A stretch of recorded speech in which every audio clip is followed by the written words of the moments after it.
আর একটা গল্প বলি শোনেন, একদম সংক্ষেপে। একজন তার মানে দ্বিতীয় স্ত্রী আর কি, গল্পটা শুনবেন, খুব মজার গল্প।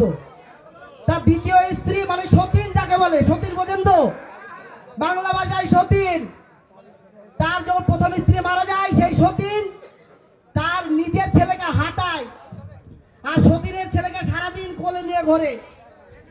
এবার সতীনের তো বান্ধবী থাকে, অনেক বান্ধবী থাকে। সে বান্ধবীরা বলে, আরে তোর নিজের ছেলে হাঁটে আর তোর সতীনের ছেলেকে কোলে, তোর কি ভালোবাসে রে? তো বলে, সেই সতীন বলছে, আরে ভালোবাসা দেখ তাহলে। তো তার সতীনের ছেলেকে যখন হাঁটাতে যায়, তো সতীনের ছেলে বছরের পর বছর না হেঁটে পঙ্গু হয়ে গেছে।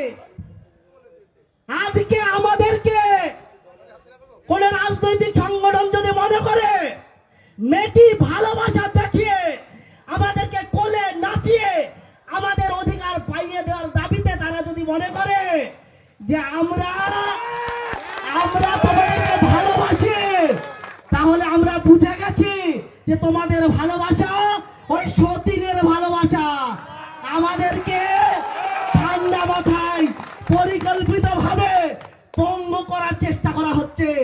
যে তোমাদের জন্য আছি, তোমাদের জন্য আছি, কিন্তু আদৌ আজ পর্যন্ত আমরা দেখতে পেলাম না যে এই লড়াই নিয়ে কেউ সুপ্রিম কোর্টে গেল।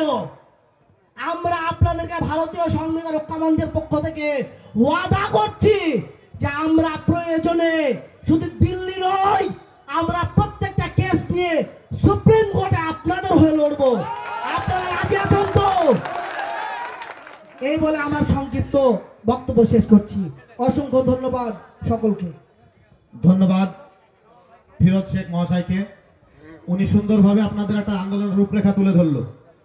আমি আপনাদেরকে আবারও বলছি, আমাদের